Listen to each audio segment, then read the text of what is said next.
بسم الله الرحمن الرحیم. که چیرته زه یو راپور ولرم، مثلا راپور وي، کتابي، چپټر، هر شی چې موږ جوړو،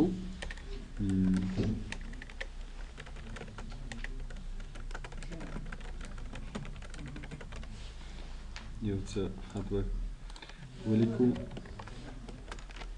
کاپي پیسټ به یې کړو، یو صفحه به ولم، یو درې څلور صفحې به راولو، کنټرول انټر به ووهو چې یو څو صفحې راشي. اوس زه غواړم چې د دو راپور چې ما جوړ کړی دی د دې په سر کې یا مثلا عنوان ولیکم یا بعضې لوګو شیان ور واچوم تر څو د ټولو صفحو په سر کې راشي.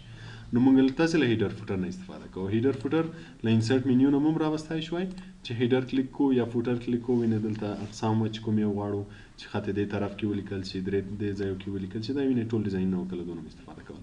او راسن که ډبل کلیک وکړو هم به کولی شو چې هیډر فوټر راشي.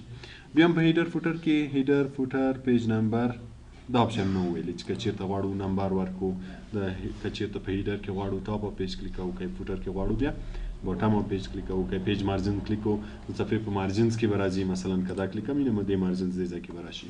نو دا پرونه یې درس نن ورځ نوي درس ته کله چې زه په هیډر فوټر کې مثلا یا مې عنوان لیکلی وي یا لوګو وي هر څه وي، که زه غواړم چې ډیټ اینډ ټایم هم ورسره اضافه کړم نو بیا موږ تاسې له ډیټ اینډ ټایم نه استفاده کوو. مثلا یا په هیډر کې یا فوټر کې زه غواړم تاریخ ولیکل شي، دلته مې کرسر کېښود، له ډیټ اینډ ټایم کلیک کوئ، دلته مختلف فارمټس راځي، له هر یو نه چې ته غواړې استفاده وکړې همغه یو کلیک او کېږه. مثلا اوس دې کې ګوره د اولې میاشتې 13 تاریخ 2018. که صرف دغسې تاریخ غواړئ چې داسې ساده لیکلی وي دا کلیک کوه. مثلا که زه داسې غواړم چې د ورځې نوم لیکلی وي، د میاشتې نوم لیکلی وي، دا کلیک کوه. دا ټول فارمټس دي، هر یو چې کلیک یې اوکې کې چې هر چېرته کرسر وي همالته به تاریخ لیکل او نورو څپو کې به بیا تکرارېږي ځکه چې په فوټر کې ده.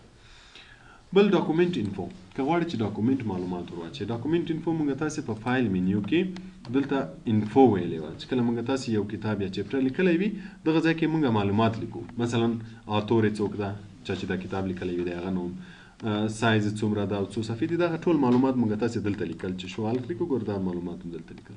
دغه معلومات که چېرته ته غواړې چې په هیډر فوټر کې ترې استفاده وکړې، که چېرې موږ تاسې لیکلی وي په هغه صورت کې بیا ډاکومنټ انفو کلیک کوو. مثلا اتور، د دې کتاب اتور څوک ده، که چېرې موږ تاسې هلته نوم لیکلی وي نو دلته بیا لیکل ضرورت نشته، فقط دا کلیک کوو دلته خپله راځي. او کم نه وي لیکلی نو بیا مجبور یې خپله به بیا دلته لیکو چې مثلا زه چې فاروق ده، خو که هلته هم لیکلی وي هلته به ښه وي. نو دا ډاکومنټ انفو شو. که کله غواړئ چې ډاکومنټ انفو ور واچئ، اتور، د فایل نیم، دا فایل د په کوم نوم سیف کړی، تر اوسه سیو هم نه ده، که چېرته فایل نوم کلیک کړو نو دغه ډاکومنټ 1 چې دا کوم نوم یې ده دا به راشي. هر چېرته چې م کرسر یې کوي، مثلا دلته مې کرسر یې کوي نو که چېرته ډاکومنټ فایل نیم کلیک کوم دا به راشي. فایل پات، فایل د چېرته سیو کړی، که غواړئ چې دا مکمل لوکیشن راشي نو بیا فایل پات کلیک کوئ. تر اوسه هم سیو کړی نه ده نو ځکه د فایل نوم لیکل کېږي. که چېرې هم فایل سیو کړو نو چې چېرته سیو وي هغه معلومات به دلته راځي. ډاکومنټ ټایټل، عنوان یې څه شی ده که غواړئ چې هغه راشي. دلته د بعضې نورې پراپرټیز دي، که غواړئ چې له دونه راولئ کوم چې موږ دلته لیکلي وي، دلته هر یو چې غواړئ چې هر چېرته د کرسر ایښی وي له دونه یې کلیک کوئ هماغه شی به راځي.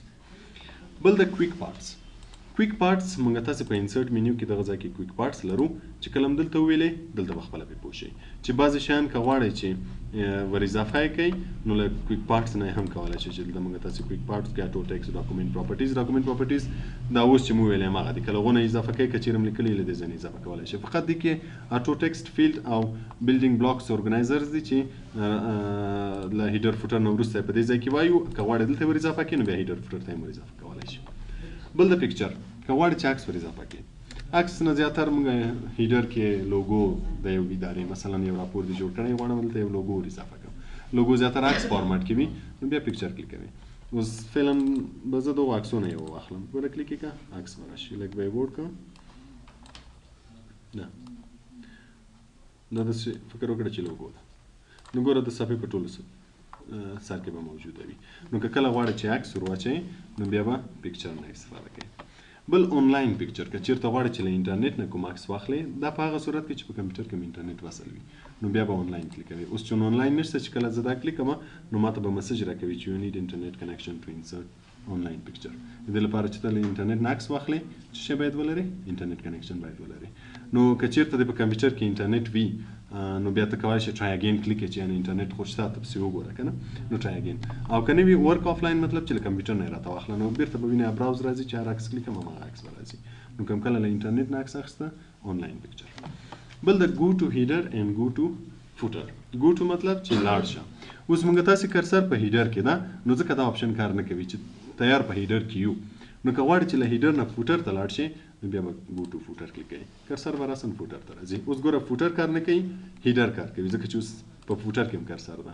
نو که چېرې ګو ټو هیډر کلیک کړئ کرسر به هیډر ته راځي. دا د هیډر او فوټر لپاره دی. کله غواړئ چې کرسر هیډر ته لاړ شي هم تلای شي او راسن له دې ځای نه موږ تاسې سکرول کولی هم شو، خو دغه یې اسانه لار ده چې کلیک کړو.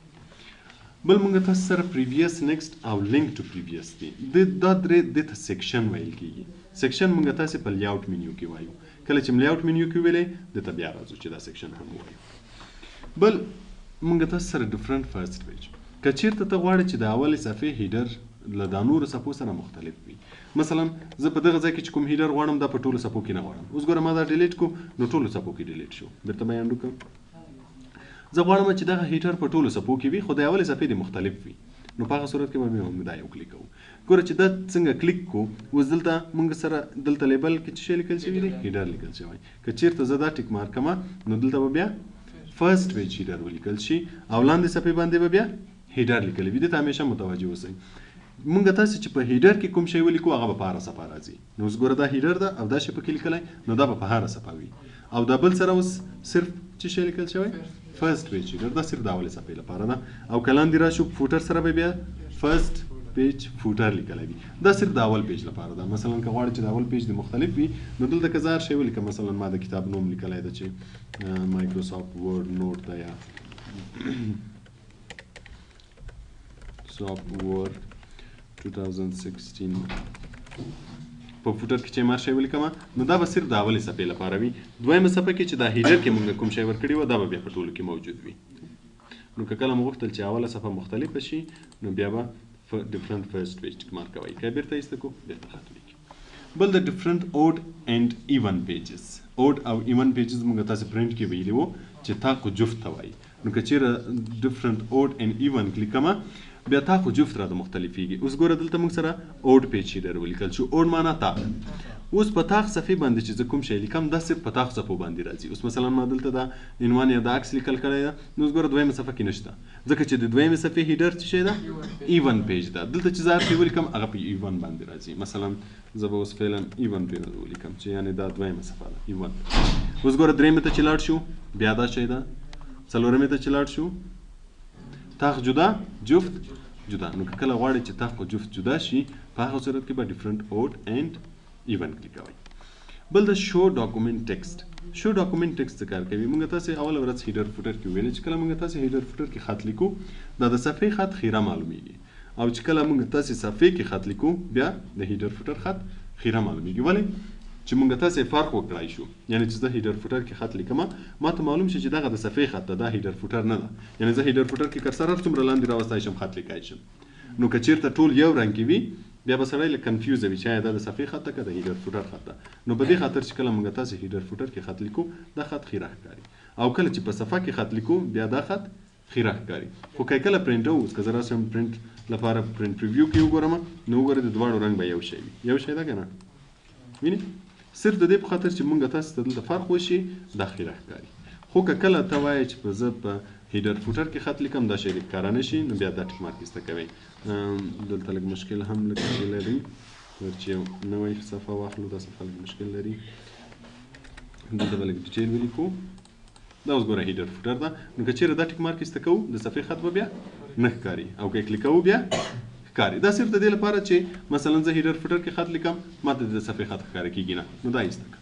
خو چې هیډر فوټر کلوز کې بیرته دواړه ښکاري. صرف د دې په خاطر چې کله زه دلته خط لیکم دا دې نه ښکاره کېږي نو دا ټیک مارک ایسته کولی شي. اوکې کلیک یې بیرته به ښکاري. بل پکې هیډر او فوټر مارجنز دي. کله چې موږ تاسې هیډر او فوټر لیکو اوس ګوره دا له صفحې له سر نه څومره فاصله ولري. دې ځای نه موږ تاسې ډایرکټ دا فاصله زیاتولی هم شو او کمولی هم شو چې دا هیډر فوټر لاندې راشي یا دغه هیډر نه چې دا خط ده دا لږ لاندې راشي.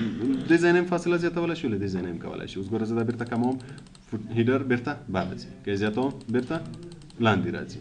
دغسې فوټر هم کولی شي. اوس مثلا دا فوټر د خط یې ګوره دومره جګ ده د صفحې له کونج نه لاندې ځای نه که چېرته زه دا زیاتوم نو خط به جګ راځي او که یې کموم بیا دا راسن له دغه ځایونه هم کولی شو چې له دې ځای نه ګوره جګ کړې وینې دا هغه به بیا خپله زیاتېږي دا عدد اوس به وګورې دا عدد به ګوره خپله زیات شوی وي 1.4 که چېرته دا کم کمه نو هغه به بیا خپله کم شي اوس که زه بېرته راشم هیډر ته ګوره خپله به کم شوی وي له دې ځای نه هم هیډر فوټر کولی شو چې چینج یې کړو که غواړې چې دا فاصله زیاته کړې که غواړې کمه کړې نو له دې ځای نه هم کولی شو چې هیډر فوټر فاصله وتعیین کړو او له هغه ځای نه هم کولی شو مونږ تاسې د صفحې مارجنز هم راسن له دې ځای نه کولی شو اوس ګوره دلته مې کرسر ایښی ده دغه علامه د مارجنز ده له دې ځای نه د دې ځای له دې ځای نه ته دې ځای مارجنز له دې ځای نه ته دې ځای مارجنز دا مارجنز او لاندې دا مارجن نو اوس ګوره مونږ تاسې مارجنز راسن له دې ځای نه هم زیات کم کولی شو چې زه مارجن زیات کم مارجن کم خو په هغه صورت کې چې خطکش کاروي که چېرې خطکش نه ښکارېده بیا دا کار نه کېږي خطکش به مونږ تاسې له کوم ځای نه کار کوو ویو منیو کې چې بیا وروسته ورورسېږو خو فعلا د ضرورت په اساس باندې ځکه درته ښیم چې باید رولر درته معلوم وي نو که چېرته غواړې چې هیډر فوټر مارجنز انتخاب کړې له دې ځای نه انتخابولی شي او بل د پکې کلوز کله چې کار وکړو کلوز یې کړه هیډر فوټر کلوزېږي یا راسن له هیډر فوټر نه بیرون ډبل کلیک وکړه هم هیډر فوټر کلوزېږي په هیډر فوټر ډبل کلیک وکړه بېرته هیډر فوټر ته ځي دې شي ته هیډر ان فوټر وایي دا شو په انزرټ منیو کې هیډر فوټر او پیج نمبر چې موږ تاسې هیډر فوټر کې ویل بعد له هیډر فوټر نه وروسته موږ تاسې ټیکسټ باکس لرو موږ تاسې اول منیو ویلې چې د منیو نوم انسرټ ده انسرټ مطلب ور اچول نو که غواړې چې یو ټیکسټ باکس ور واچوې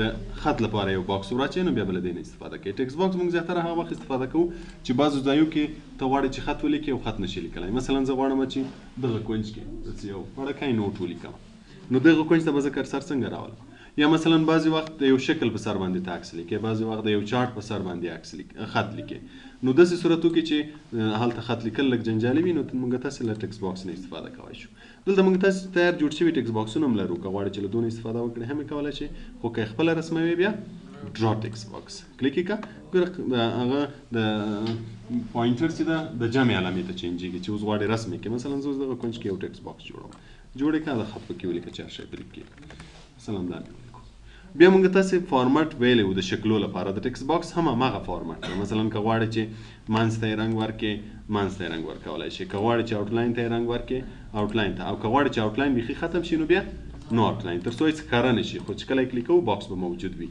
او کولی شو چې په اساني سره یې له یو ځای نه بل ځای ته چې هر چېرته وغواړو هلته انتقال کړی شو ګوره نو که کله غواړئ چې یو ټیکسټ باکس ولرئ تر څو خط په اسانۍ سره پکښې ولیکلی شئ په هغه صورت کې د ټیکسټ باکس نه استفاده کوئ بل د کویک پارټس لکه مخکې چې ما درته وویلې چې موږ تاسې کویک پارټس لرو کویک پارټس څه مطلب کویک معنا تیز بعضې وختونه چې زه بعضې جملې لیکم زما مثلا زه چې یو راپور لیکم د ادارې په هکله یا کلنی راپور دغه نوم زما ډېر په کارېږي مثلا بریا انسټیټیوټ اف انفارمیشن ټیکنالوجي دا زما زیات په کارېږي نو که هر وار زه لیکم ما ته به جنجالي وي چې هر وار زه لیکم هر ځای کې چې مې په کارېږي لیکم هر ځای چې مې په کارېږي لیکم مثلا نن مې په کارېږي سبا مې په کارېږي هره ورځ مې په کارېږي نو چې لیکم ما ته به جنجالي وي نو د دې لپاره زه څه کوم دا شی انتخابوم او دلته کویک پارټس کې اډ کوم کویک پارټس کې موږ تاسو سره سیف سلیکشن ټو کویک پارټ ګیلري سلیکټ به کوي او دا شی به کلیک کوي کله چې دا کلیک کوي دلته کولی شي چې نوم ورکړي چې په کوم نوم باندې چې آینده کې ته دا نوم کلیک کړې دغه خط درته راشي هلته چې هر شی تاسې لیکئ دلته ګیلري ده په کوم ځای کې غواړئ کولی شي اټو ټیکسټ کې هم راولئ او کولی شي کویک پارټ دا ټول ځایونه دي خو اول به زه همدا کویک پارټس کلیک کړم چې همدلته راشي کټګري به یې جنرل کلیک کړو او دا به زه وکړم اوس ګوره چې زه هر ځای کې کرسر ږدم مثلا دغه ځای کې زما دا نوم په کارېږي کرسر به ږدم دلته ګوره دا شی به خپله موجود وي وینئ چې کلیک یې کړم خپله به لیکل کېږي ما ته به د دې ضرورت نه وي چې هره وارې زه دوباره ولیکم هر چېرته چې مې په کار وي فقط کرسر کېږده دا شی کلیک کړه همالته به راشي اوس ګوره موږ تاسو سره دلته کویک پارټس کې بیا اټو ټیکسټ شته وینئ اټو ټیکسټ دغه ځای کې هم که غواړې چې په دغه شي کې اډ شي په دغه لیست کې راشي ګوره که صرف کویک پارټس کې کو دلته راځي او که غواړې چې دغه لیست کې راشي نو بیا چې خط انتخاب کړی مثلا زه دا خط دوباره بیا انتخابوم په یو بل نوم باندې بیا راځم دلته سیف سلیکشن او دا ورې ورته وایم چې په کوم ځای کې دې راشي په اټو ټیکسټ کې بیا به هغه لیست کې راشي نو اوس که زه دا اوکې کوم بیا چې مې هر چېرته کرسر ایښی وي نو بیا چې دلته وګورم دلته به هم موجود وي وینئ نو که غواړې چې په هغه ځای کې شي په دې اول کې نو کویک پارټس به انتخابوئ کویک پارټس به انتخابوئ او که غواړئ چې اټو ټیکسټ ته لاړ شي آټو ټیکس. بعضې نور ځایونه دي که غواړئ چې هغو ته لاړ شي بیا به دغه نه استفاده کوو. اوس مثلا که غواړئ چې یو هیډر فوټر ډیزاین دې جوړ کړی وي، مثلا دغه ډیزاین زه غواړم چې سیو شي. کوم ځای کې سیو شي؟ د هیډر فوټر ډیزاین کې. ګوره دلته موږ تاسې د هیډر لپاره بعضې ډیزاینونه درلودله، وینئ. که زه غواړم چې دغه شی هم دلته د ډیزاین باندې سیو شي، چې آینده کې مې په کارېده راسن له دې ځای نه یې کلیک کوم راځي به راته، یعنې ما ته بار بار ضرورت نه وي چې زه لوګو ور واچوم، خط ور واچوم که نه، نو راسن به یې سیو کړم. نو بیا به یې سلیکټ کړو، دلته به کویک پارټس کې سیو سلیکشن، ګوره موږ تاسې هیډر فوټر کې کویک پارټس درلوده که نه، دلته به سیو سلیکشن کلیک کړم. نوم چې هر شی ورکوئ دلته به انتخاب کړم چې دا باید په کوم ځای کې راشي، د هیډر په ډیزاین کې باید راشي یا د فوټر په ډیزاین کې راشي. مثلا زه هم د هیډر په ډیزاین کې راشي. په کوم نامه باندې؟ دلته چې هر نوم ته ورکوئ. نو چې کله زه دا اوکې کړم، بیا چې ما آینده کې مې د دغه ډیزاین ضرورت شي، فقط کرسر به ږدم، دلته به هیډر فوټر کې وګورئ، دلته به ګوره هغه ډیزاین موجود وي، د کوم نوم په نامه، کوم نوم چې موږ ورته انتخاب کړی. زه به دا کلیک کوم، هغه به راسن راته راځي. دغه شي ته کویک پارټس وایي. بعضې شیان موږ کویک پارټس کې د دې په خاطر سیو کوو چې موږ ته اساني شي آینده کې، چې هر وخت هم په کار وي، هر ځای کې هم په کار وي، فقط یو کلیک کوو به هماغه ډیزاین هماغه شی به راته راځي. دا استاده د یو فایل لپاره او که د نورو فایلو ته هم بیا کار ورکوي؟ ټولو فایلو ته کار ورکوي. دا په دې کمپیوټر کې در سره سیو شو. دې کمپیوټر کې چې ته هر وخت راپور هر شی چې جوړی، چې هر وخت په کار په خط کلیک کې کام دا شی به راځي. په همدې خاطر دې ته کویک پارټس وایي، چې بعضې شیان موږ کویک پارټس کې سیو کوو چې آینده کې هم په کارېدو، نو هماغه وخت که چېرته آیندې د کار ور نه کړي، صرف مې د یو دقیقې لپاره په کار وي، خو زه یو دقیقه کې به یې زه جوړ کړم، نو ولې له هغه ځای نه زه یې وارې جوړوم بیا یې سیو کوم که نه. نو دا د دې لپاره دی چې همیشه موږ سره سیو وي، چې هر وخت هم په کارېده. دا تر څو موږ د وینډوز انسټالیشن کوو یا افیس ریموو کوو، بیرته انسټالوو، په هغه صورتو کې له منځه ځي، نور موجود وي چې هر وخت هم په کار وي راوستلی شو. نو که غواړئ چې کوم شی په کویک پارټس کې اډ کړئ، فقط سلیکټ یې کړئ، دلته راشئ سیو سلیکشن ټو کویک پارټس. دا ګوره هیډر فوټر کې ده او خپله انسرټ منیو کې هم وینئ شته. که غواړئ چې یو شی سلیکټ کړئ، انسرټ منیو کې کویک پارټس ته به راځئ، سیو سلیکشن ټو کویک پارټس، بیا به له دې ځای نه ګیلري انتخابوي چې باید چیرته راشي. لکه مخکې چې موږ تاسې هیډر انتخاب کړو، نو د هیډر په ډیزاین کې راغی. که فوټر کلیک کړو، د فوټر په ډیزاین کې راځي. که آټو ټیکس کلیک کړو، آټو ټیکس کې راځي. دغه بعضې نور ځایونه دي، که غواړئ چې هغو ځای کې راشي، شاید مخته یې وروسته ووایو هم کېدی. مثلا که غواړئ چې پیج نمبر کې سیو شي، اوس مثلا ته دلته یو نمبر جوړ کړی وي، یو ډیزاین دې جوړ کړی، غواړئ پیج نمبرو کې سیو شي، بیا به دا یو نه استفاده کوئ. ټیبلو کې سیو شي، د ټیبلو ډیزاین نه موږ تاسې وویلې که نه. نو که یو ټیبل د ډیزاین جوړ کړی غواړئ چې سیو یې کړي، نو چې هر وخت په کارېده له دې ځای نه به یې راولئ. دغه شي ته کویک پارټس وایي. کویک پارټس پوه شوې په دې باندې؟ سوال شته؟ له هغه نه وروسته موږ تاسې ورډ آرټ لرو. ورډ آرټ چې ده د خط د ډیزاین لپاره ده. که غواړئ چې یو خط ښایسته ډیزاین کې ولیکئ، نو بیا به ورډ آرټ کلیک کوئ. کلیک یې کړه، ګوره دلته موږ تاسې مختلف ډیزاینونه لرو. مثلا زه دې ډیزاین کې غواړم، کلیک یې کړه، ګوره دلته به راشي یور ټیکسټ هیر. هر ټیکسټ چې لیکې په دې کې ولیکه، نو دا خط به په هماغه ډیزاین کې راځي. ګوره دا هم بیا زه کولی شم په اساني سره د یو ځای نه بل ځای ته انتقال کړم، هر چېرته چې غواړم همالته به یې راوستی شم. نو دې ته ورډ آرټ وایي. که کله غواړئ چې یو خط ښایسته ډیزاین کې ولیکئ، بیا به ورډ آرټ استفاده کوئ. بعد له هغه ډراپ کیپ ده، دا به پرېږدو سبا ته. په دغه پوه شوئ؟ سوال نه لرئ؟